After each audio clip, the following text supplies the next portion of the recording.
कान की खुजली के लिए कुछ लोग आपके पास आ रहे हैं, क्यों पता है? आप खरी शिक्षा देने वालों में से नहीं हो। बदल जाना पास्टरों। पास्टर को ईमानदार रहना पड़ेगा। तीमुथियुस को पौलुस बार बार यह जताता है कि तू ऐसी शिक्षा दे कि जवान लोग बदल जाए, माताएं बदल जाए, बहन लोगों को, जो जवान बहन लोगों को अपनी सग्गी मां या बहन मानकर उनको खरी शिक्षा देना।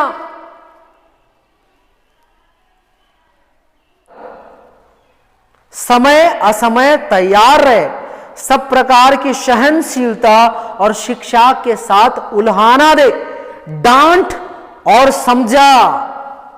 डांट और समझा, तीमुथियुस को पौलुस क्लियर लिखता है, डांटना, समझाना। क्योंकि नीचे लिखता है, क्योंकि ऐसा समय आएगा जब लोग खरा उपदेश ना सह सकेंगे। ऐसा समय आ रहा है, लोगों को खरा उपदेश अच्छा नहीं लगता है। अगर आपकी पास्टर नहीं और आपका पास्टर ही नहीं बदला, आपका पास्टर ये चिंगड़ी चिंगड़ी हेयर स्टाइल कराता है, आपकी पास्टर ने 16 श्रृंगार करके इस संसार के देवी देवता जैसा रहते हैं, वो खुद अभी तक नहीं बदले। उनके अंदर का क्या बोलना चाहिए, संसार की अभिलाषा, नेत्र की अभिलाषा, जीविका का घमंड उन्हीं का नहीं गया है, आपको वो क्या प्रचार कर पाएंगे? इसलिए आप अपनी कलीसिया के लिए ये दुआ करना।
बीज बोने वाला का शिक्षा बहुत कठोर था, 10 कुंवारियों का शिक्षा बहुत कठोर था।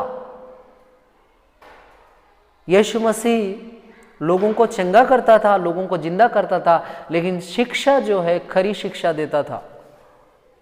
और उन्हीं शिक्षाओं में से निकाल के प्रेरित लोग शिक्षा देते थे। अगर आप पढ़ेंगे तो लिखा है कि आप इफिसियों की पुस्तक 2 अध्याय उसका 20 वचन में लिखा है कि प्रेरित और भविष्यवक्ताओं की नींव पर, प्रेरित और भविष्यवक्ताओं की नींव पर, जिसका कोने का पत्थर मसीह यीशु स्वयं ही है, बनाए गए हो। खरी शिक्षा पर, प्रेरितों का शिक्षा खरी शिक्षा था।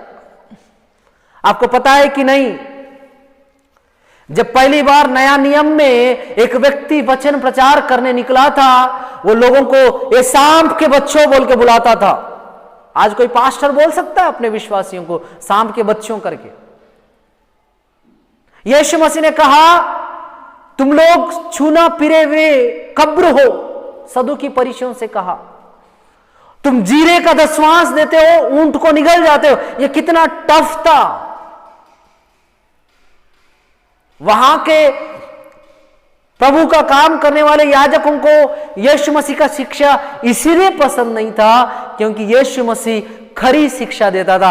ऐसा कोई भी कलीसिया जहां पर खरी शिक्षा नहीं है, सिर्फ एनॉइंटिंग होता है, जहां पर सिर्फ चंगाई होता है, जहां पे सिर्फ डिलीवरेंस होता है, ऐसा चर्च जाने से अच्छा है कि ऐसा छोटा चर्च जाना जहां पर खरी शिक्षा मिलती है।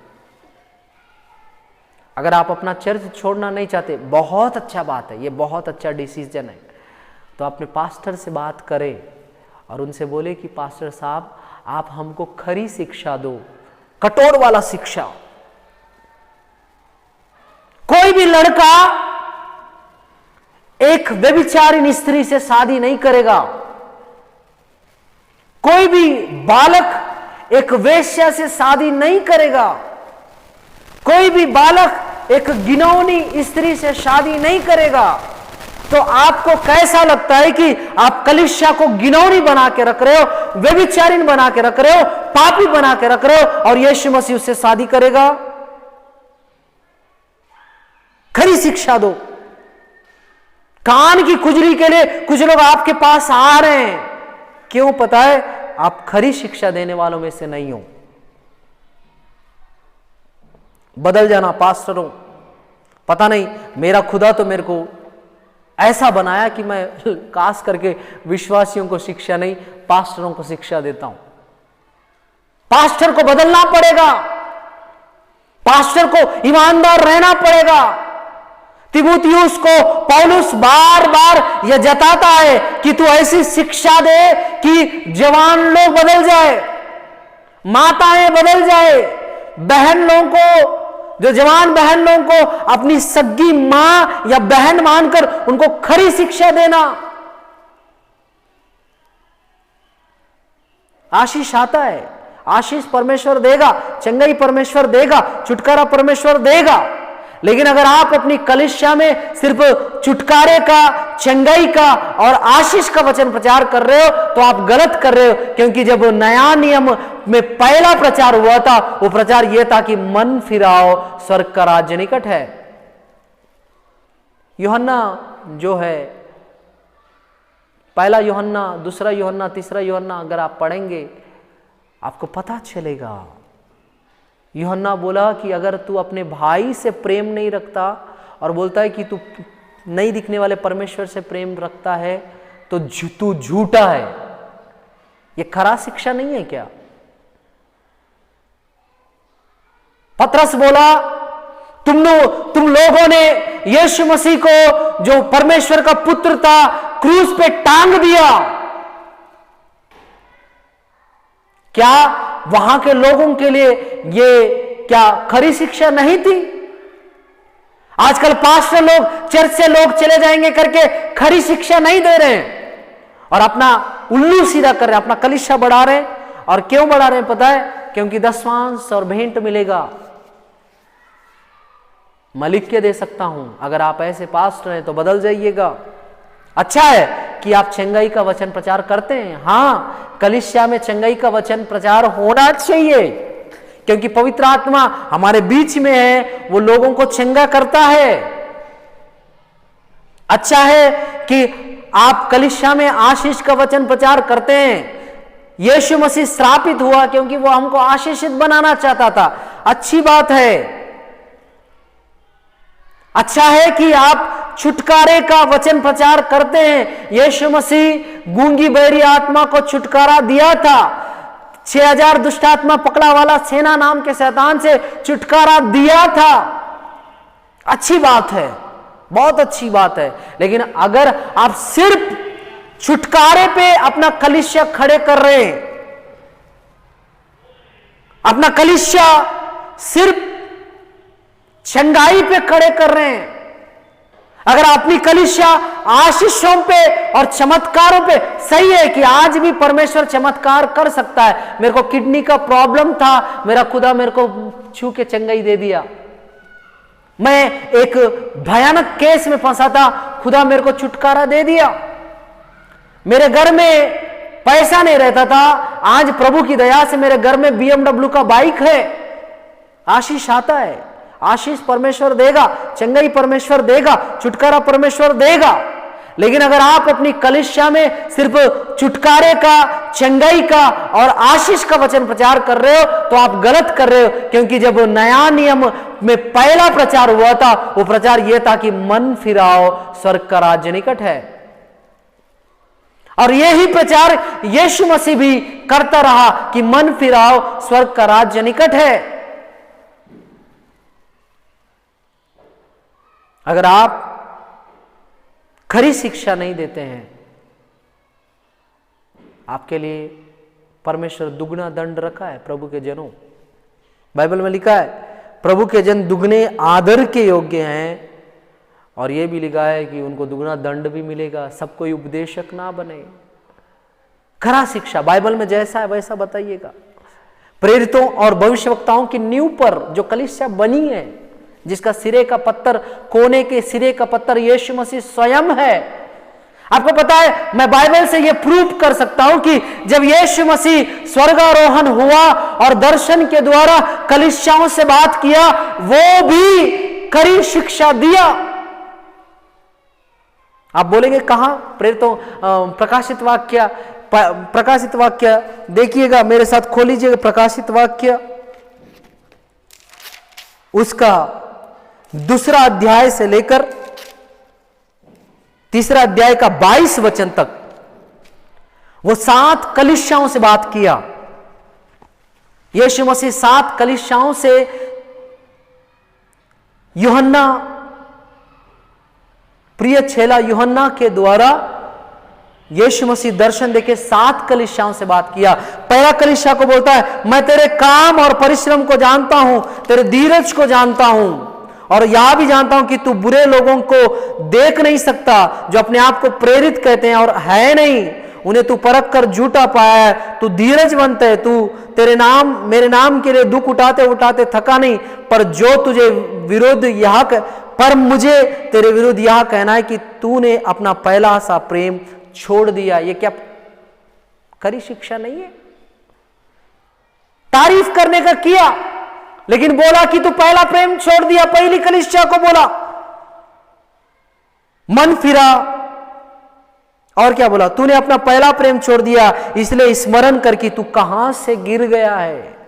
कलीसिया को बोल रहा है, तू पहला प्रेम छोड़ दिया, तू गिर गया। ये कलीसिया को यीशु मसीह बोल रहे हैं। दूसरी कलीसिया के विषय में लिखा है, बहुत सारा चीज लिख के क्या बोलते हैं पता है? मैं तेरे क्लेश दरिद्रता को जानता हूं। 9वां वचन, 2 अध्याय, प्रकाशित वाक्य 2 अध्याय का 9वां वचन, मैं तेरे क्लेश और दरिद्रता को जानता हूं, परंतु तू धनी है। जो लोग अपने आप को यहूदी कहते हैं, है नहीं, पर शैतान की सभा है, उनकी निंदा का भी जानता हूं। जो दुख तुझे झेलने होंगे उनसे मत डर, क्योंकि देख शैतान तुम में से कुछ को जेल खाने में डालने पर है, ताकि तुम फरके जाओ।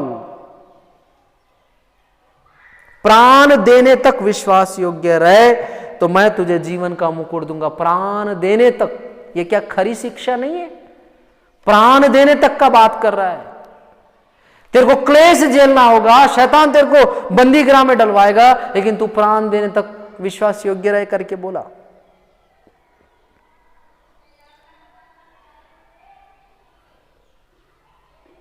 और तीसरी कलीसिया को बोलता है, पर मुझे तेरे विरुद्ध कुछ कहना है, क्योंकि तेरे यहां कुछ ऐसे हैं जो बिलाम की शिक्षा को मानते हैं। बिलाम की शिक्षा क्या थी? बिलाम का शिक्षा यह था कि भविष्यवाणी करो तो आशीष मिलेगा, श्राप दो तो आशीष मिलेगा। लोगों को श्राप देने के लिए चला गया था बिलाम,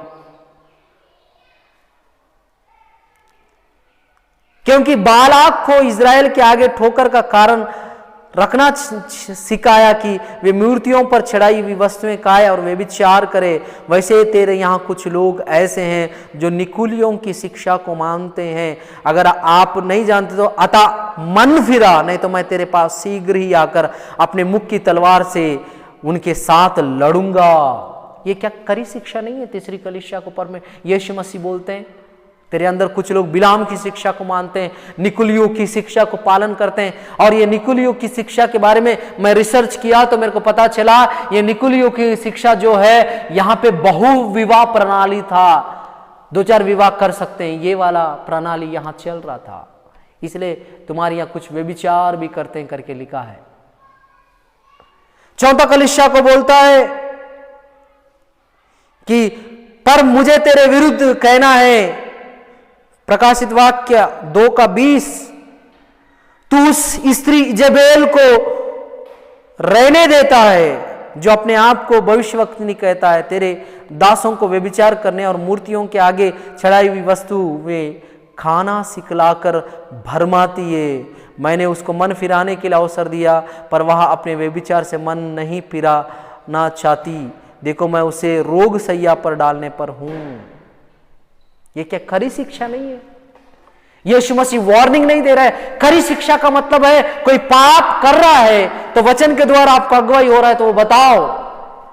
अगर अगुवाई नहीं हो रहा है तो प्रार्थना करो, मेरे कलीसिया में क्या पाप है, मेरे संगति करने वाले लोगों में क्या पाप है, मैं उस पाप को उजागर करके वचन प्रचार करूं, मेरे को सिखा करके। जागृत हो, उन वस्तुओं को जो बाकी रह गई, जो मिटने पर है, उन्हें दृढ़ कर, क्योंकि मैंने तेरे किसी भी काम को अपने परमेश्वर के निकट पूरा नहीं पाया, इसलिए स्मरण कर कि तूने कैसी शिक्षा प्राप्त की और सुनी थी, उसमें बना रहे, मन फिरा। देखिए हर जगह मन फिराने का बात आ रहा है। आपकी कलीसिया में मन फिराने का शिक्षा देना छोड़ दिए तो नहीं ना? आजकल कलीसियाओं में आशीष का वचन है, अभिषेक का वचन है, सामर्थ का वचन है, छुटकारे का वचन है, विश्वास का वचन है, वरदानों का वचन है, पवित्र आत्मा का वचन है, मन फिराने का वचन नहीं है। ऐसा कलीसियाओं को या तो छोड़ दो या तो अपने पास्टर से बोलो कि हमको ऐसा शिक्षा दो जो बाइबल के तहत है। छठवां कलीसिया फिलेडेल्फिया की कलीसिया को परमेश्वर आशीषी का बागी बनाया। लौदीकिया की कलीसिया को बोलता है कि तू ना गर्म है ना ठंडा है। लास्ट कलीसिया, तू ना गर्म है ना ठंडा। ये यीशु मसीह के शब्द है, मेरे शब्द नहीं है। तो अपने आप को धनी बोलता है, तू नंगा है, तू दरिद्र है, तू अभागा है। ये मेरा वचन नहीं है। तीसरा अध्याय का अगर आप 15 वचन से लेकर अगर आप 17 वचन तक पढ़ेंगे, वहां लिखा है तू नंगा है, तू दरिद्र है, तू अंधा है। इसलिए बोलता है सरगर्म हो जा, इसलिए सरगर्म हो जा, मन फिरा। यहां भी मन फिराने का बात बोलता है। और इस कलीसिया को तो परम बेइज्जती करता है, बोलता है कि देख मैं द्वार पर रह के खटखटा रहा हूं। इसका मतलब पास्टर अंदर है, विश्वासी अंदर है, भविष्यवक्ता अंदर है, प्रेरित अंदर है, और कौन, बड़े बड़े चिन्ह चमत्कार करने वाले सब अंदर है, यीशु मसीह बाहर है। कलीसिया को बोल रहा है देख मैं दरवाजे पर रह के खटखटा रहा हूं। कलीसिया को बोल रहा है। आपका कलीसिया भी ऐसी हो गया, शायद आपका सारे लोग अंदर है, यीशु मसीह बाहर है। आपकी अभिषेक है, सामर्थ है, चंगाई है, वरदान है, सब कुछ है, लेकिन यीशु मसीह का करेक्ट टीचिंग नहीं है। बाइबल बताता है आपको बदलना पड़ेगा, आपको बदलना पड़ेगा। देखिए हम लोग जब यीशु मसीह के बारे में देखें तो यीशु मसीह अंत में भी अपने कलीसियाओं को खरी शिक्षा से तैयार कर रहा है। देखिए और एक चीज़ मैं पढ़कर इस वचन को यहीं पे मैं समाप्त करना चाहूँगा। देखो 1 तीमुथियुस 6वां अध्याय उसका 3, यदि कोई और ही प्रकार का उपदेश देता है और खरी बातों को, हमारे प्रभु यीशु मसीह की बातों को, देखिए यहाँ जोड़ता है, यदि कोई और ही प्रकार का उपदेश देता है। कौन सा उपदेश दे रहा है? चंगाई का उपदेश दे रहा है, भविष्यवाणी का उपदेश दे रहा है, सामर्थ का उपदेश दे रहा है, छुटकारे का उपदेश दे रहा है।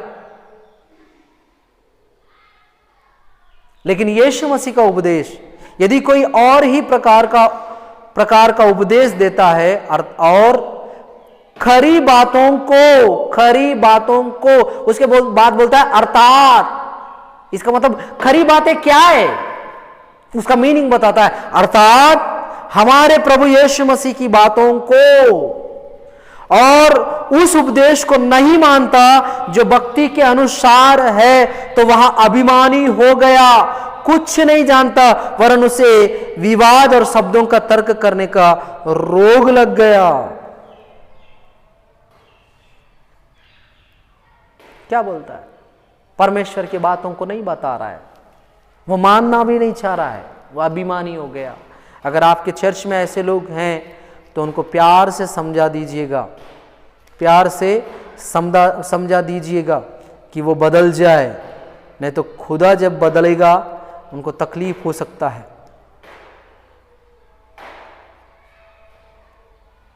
तकलीफ हो सकता है। और आप जो भी इधर मेरा वचन सुनते हैं, आज के इस वचन को सुन रहे हैं, वो एकदम स्ट्रिक्ट हो जाइए, क्योंकि परमेश्वर बोलता है 10वां वचन देखिए, 1 तीमुथियुस 1 अध्याय का उसका 8 से लेकर 10 तक पढ़ रहा हूं। पर हम जानते हैं कि यदि कोई व्यवस्था को उचित रीति से काम में लाए तो वह भली है, यह जानकर कि व्यवस्था धर्मी जन के लिए नहीं पर अधर्मियों, निरंकुशों, भक्तिहीनों, पापियों और अपवित्र और अशुद्ध मनुष्यों, माँ बाप के घात करने वालों, हत्यारों, व्यभिचारियों, पुरुषगामियों, मनुष्यों के बेचने वालों, झूठ बोलने वालों और झूठी शपथ खाने वालों, उसके अतिरिक्त खरे उपदेश के सब विरोधियों के लिए ठहराई गई है। ये जो व्यवस्था है ये करे शिक्षा को नहीं मानने वालों के लिए है। इसका मतलब अगर आप व्यवस्था को मानते हैं तो इसका मतलब क्या है? आप खरी शिक्षा को मानते हैं। और तीमुथियुस को लिखता है समय असमय तो क्या करना, तैयारी में रहना कि परमेश्वर का वचन को जो है बता सके। देखिए क्या लिखता है 2 तीमुथियुस 4 अध्याय उसका 1 वचन, परमेश्वर और मसीह यीशु का गवाह करके जो जीवितों और मरे हुओं का न्याय करेगा और उनके प्रकट होने और राज्य की सुधि दिलाकर मैं तुझे उपदेश देता हूं कि तू वचन का प्रचार कर, समय असमय तैयार रहे, सब प्रकार की सहनशीलता और शिक्षा के साथ उल्हाना दे, डांट और समझा। डांट और समझा, तीमुथियुस को पौलुस क्लियर लिखता है, डांटना, समझाना। क्योंकि नीचे लिखता है क्योंकि ऐसा समय आएगा जब लोग खरा उपदेश ना सह सकेंगे। ऐसा समय आ रहा है, लोगों को खरा उपदेश अच्छा नहीं लगता है। आप एक बात बताइए, आप यीशु मसीह की दुल्हन को बना रहे हैं कि कोई वेश्या को बना रहे हैं?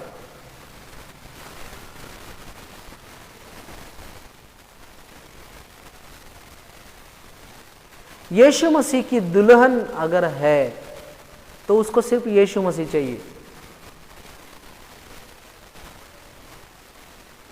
मैं एक अच्छा उदाहरण दे रहा हूं, आपकी कलीसिया यीशु मसीह की दुल्हन है कि वेश्या है? यह चीज आप कंफर्म कर लो। अगर यीशु मसीह की दुल्हन है तो वो यीशु मसीह के लिए तड़पेगी, और यीशु मसीह शरीफ है तो वो भी शरीफ बनेगी। जैसे लिखा है तुम्हारा बुलाने वाला पवित्र है, 1 पत्रस 1:15, पर जैसा तुम्हारा बुलाने वाला पवित्र है वैसे तुम भी अपने सारे चाल चलन में पवित्र बनो। अगर आप यीशु मसीह की दुल्हन को बना रहे हो अपना कलीसिया, तो वो यीशु मसीह को चाहेगी, वो खरी शिक्षा में चलेगी वो दुल्हन। लेकिन आप यीशु मसीह के लिए किसी वेश्या के साथ सेटिंग करना चाहते हैं, मैं इसको डालूंगा, फ्रंट में डालूंगा, हाईलाइट में डालूंगा। अगर आप यीशु मसीह के लिए वेश्या को तैयार कर रहे हो, वेश्या को क्या चाहिए? सिमसोन की साथ व्यभिचार करने वाली दलीला को सोना चांदी चाहिए था। अगर आप कलीसिया को ऐसा कलीसिया बना रहे हो जिसको सोना चांदी चाहिए, जिसको आशीष चाहिए, जिसको क्या चाहिए? चंगाई चाहिए, जिसको अभिषेक चाहिए, उसको यीशु मसीह नहीं चाहिए। अगर यीशु मसीह नहीं चाहिए, बाकी सब यीशु मसीह देने वाला चाहिए, तो वो वेश्या है। एक वेश्या को पुरुष के द्वारा पुरुष का सारा चीज चाहिए, पुरुष नहीं चाहिए। वो उस पुरुष की पत्नी कहलाना नहीं चाहिए, बस उसको पुरुष का सारा चीज चाहिए। पुरुष देने वाला, अगर पुरुष कपड़ा दे रहा है, पुरुष का कपड़ा चाहिए, महिमा का वस्त्र। पुरुष अगर उस वेश्या के लिए ट्रीटमेंट कर रहा है तो ट्रीटमेंट चंगा ही चाहिए। पुरुष अगर उस वेश्या को धन दौलत दे रहा है, वेश्या को धन दौलत चाहिए। अगर पुरुष उस वेश्या को अपना घर में रहने का मौका दे रहा है, हाँ उसको चाहिए, लेकिन वो वेश्या कभी ये नहीं चाहिए कि वो चाहेगी कि ये पुरुष मेरा रहे, और उस वेश्या को एक पुरुष नहीं चाहिए। अगर वो वेश्या ही है तो उसको एक पुरुष नहीं चाहिए, उसको बहुत सारे पुरुष लोग चाहिए, और बहुत सारा पैसा चाहिए, बहुत सारा सोना चांदी चाहिए, बहुत सारा अच्छा अच्छा कपड़ा चाहिए, बहुत सारा अच्छा ट्रीटमेंट चाहिए, बहुत सारा कॉस्मेटिक चाहिए। अगर ये सब है, आप कलीसिया में अपनी कलीसिया को यीशु मसीह की दुल्हन नहीं बना रहे हो, आप यीशु मसीह के लिए एक वेश्या को तैयार कर रहे हो, जिसको यीशु मसीह द्वारा सब चाहिए, लेकिन यीशु मसीह स्वयं नहीं चाहिए। पहला प्यार खत्म हो गया, वो ना ठंडा है ना गर्म है, गुनगुना है। उस कलीसिया में यीशु मसीह नहीं है। अगर ऐसा कलीसिया बांध रहे हो, अगर ऐसी कलीसिया में जा रहे हो तो सतर्क हो जाना। या तो अपने कलीसिया के लिए दुआ करो कि मेरा कलीसिया बदल जाए, या तो ये दुआ करो कि मेरे पास्टर का जीवन, मेरे पास्टर जी का टीचिंग करने का तरीका बदल जाए। वो हमको वेश्या ना बनाए जिसको सब चाहिए लेकिन पुरुष नहीं चाहिए, पुरुष के अंग भी चाहिए लेकिन पुरुष नहीं चाहिए, उसको सिर्फ पुरुष द्वारा मिलने वाला लाभ चाहिए। लेकिन एक पत्नी को कुछ भी ना दो तो भी उसको पुरुष चाहिए। वो अपने पति को किसी से बांटना नहीं चाहेगी, उसको वो उसका पति है बस। और मसीहों में दूसरी नहीं होती, पहली होती है। यीशु मसीह अगर अपनी कलीसिया के लिए जान दे रहा है तो कलीसिया भी यीशु मसीह के लिए अपना जान देगी, और हर कलीसिया को अपने यीशु के लिए मरना चाहिए। लेकिन बड़ा दुख का बात है कि आजकल के मसीहों के जीवन में, मसीहों का छोड़ो भैया, आजकल के पास्टरों के जीवन से, पास्टरीन लोगों के जीवन से जीविका का घमंड, संसार की अभिलाषा, नेत्र की अभिलाषा नहीं मर रही है।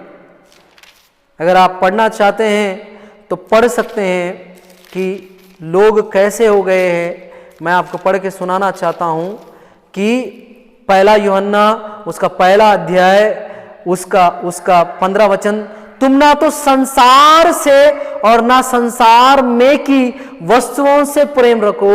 यदि कोई संसार से प्रेम रखता है तो उसमें पिता का प्रेम नहीं। संसार में चंगाई है, संसार में धन दौलत है, संसार में घर, पैसा, रोटी, कपड़ा, मकान, ये सब सांसारिक है,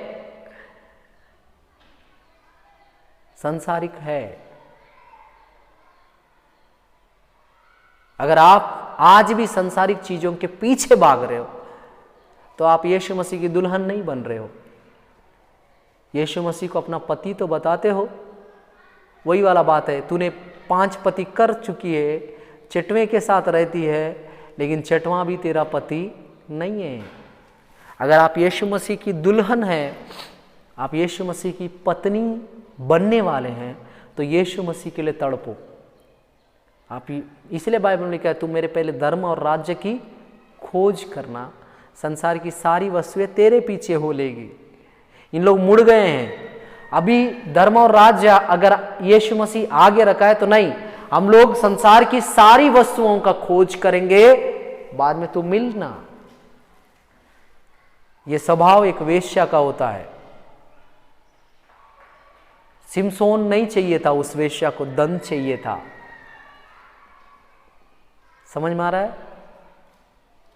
अगर आप ऐसा जीवन जी रहे हो तो बदल जाए। और बाइबल में लिखा है, जब एरियो में इन लोग प्रवेश करने गए, वहां एक वेश्या थी।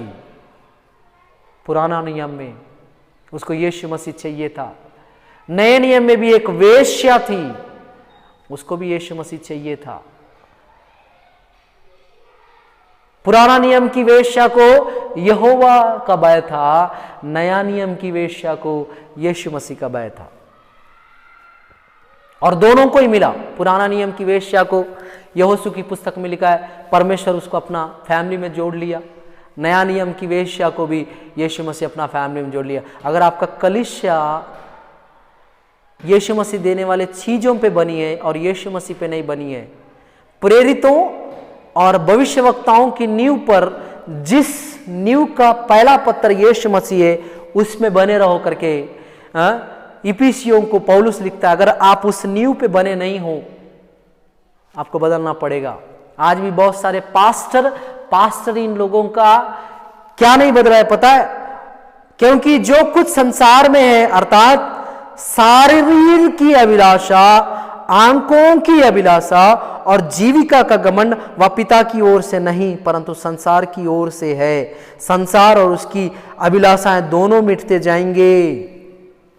आंखों को जो अच्छा लगता है, अगर आपकी पास्टरीन वो पहनती है, आपका पास्टर वो करता है जो आंखों को अच्छा लगता है, उनके जीवनों में अगर शारीर की अभिलाषा, इस संसार की वस्तुओं का जरूरत है उनको, इस संसार की क्या बोलना चाहिए, सबको वस्तुओं का जरूरत है। खाना सबको चाहिए, कार सबको चाहिए, घर सबको चाहिए, पहनने के लिए कपड़ा सबको चाहिए, लेकिन इससे बढ़कर उनको सोना चांदी चाहिए, उनको प्रॉपर्टी बनाना है, संसार की अभिलाषा में आता है।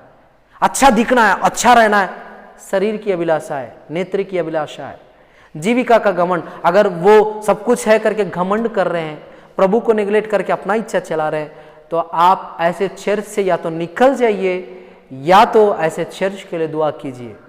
आप अपनी कलीसिया को वेश्या बनने मत देना। आपका कलीसिया वेश्या है कि सादगी से भरा स्त्री, समझ जाना। क्योंकि बाइबल में लिखा है कि हम मसीह लोग, हमारा श्रृंगार जो है परमेश्वर के सामने सुहावने वस्त्रों के साथ सादा और सिंपल होना चाहिए। अगर आपकी पास्टरनी और आपका पास्टर ही नहीं बदला, आपका पास्टर ये चिंगड़ी हेयर स्टाइल कराता है, आपकी पास्टरनी 16 श्रृंगार करके इस संसार के देवी देवता जैसा रहते हैं, वो खुद अभी तक नहीं बदले। उनके अंदर का क्या बोलना चाहिए, संसार की अभिलाषा, नेत्र की अभिलाषा, जीविका का घमंड उन्हीं का नहीं गया है, आपको वो क्या प्रचार कर पाएंगे। इसलिए आप अपनी कलीसिया के लिए ये दुआ करना, जिस कलीसिया में खरा टीचिंग नहीं है, खरा शिक्षा नहीं है, परमेश्वर का वचन नहीं है, वहाँ पे पास्टर अपना वचन झाड़ता है, उन कलीसियाओं से या तो उस कलीसिया को बदलने के लिए प्रार्थना करना। अगर ये शब्द किसी को तकलीफदायक लग रहे हैं तो मुझको माफ़ करना, लेकिन सच है कि कलीसिया को वेश्या मत बनाओ, कलीसिया को यीशु मसीह की दुल्हन बनाओ। जैसे पौलुस दूसरा कुरिन्थियों 11वां अध्याय का 2, 3, 4 में लिखता है कि एक भी जुर्री नहीं है, ऐसी कुंवारी कन्या बना के मैं परमेश्वर को सौंपना चाहता हूँ। पवित्र बनने के विषय में टीचिंग देने वाला कलीसिया आपका हो करके मैं विश्वास करता हूँ। अगर ऐसा कलीसिया नहीं है तो आपको बहुत ज़्यादा, पास्टर साहब, आपको दुआ करने का ज़रूरत है। अब तक आपकी कलीसिया वेश्या बन के है तो उसके लिए दुआ करो कि वो सादगी से भरी औरत बन जाए, जिसको परमेश्वर पसंद करता है। परमेश्वर नहीं चाहिए और परमेश्वर देने वाला सब चाहिए तो वो कलीसिया वेश्या बन गई है। सिमसोन नहीं चाहिए, सिमसोन का देने वाला सब कुछ चाहिए। यीशु मसीह नहीं चाहिए, यीशु मसीह देने वाला सब कुछ चाहिए। एक औरत, सच्ची औरत जो होती है, उसको सिर्फ पति चाहिए। वो खाना खिलाए नहीं खिलाए, वो वस्त्र दे नहीं दे, मेरा पति मेरा है। आपकी कलीसिया मेरा पति बोलने लायक आप बनाइएगा। मेरा पति मेरा, यीशु मसीह मेरा, ये बोलने लायक बनाइएगा। लेकिन मेरा वरदान है, मेरा चंगाई है, मेरा अभिषेक है, मेरा मेरा करने वाले लोग जो हैं उनसे थोड़ा दूर रहें। और मैं चाहता हूं कि आप लोग जो इस वचन को सुन रहे हैं, उन सब से गुजारिश है कि इसको लोगों तक शेयर करें। कलीसिया कब दुल्हन से वेश्या बन रही है, पास्टर लोग कब उसको दुल्हन से वेश्या बना रहे हैं, खुद पास्टर लोगों को भी पता नहीं चल रहा है। दया करके प्रार्थना करिएगा और प्रार्थना करते रहिएगा। आइए हम अपनी आंखों को बंद करें।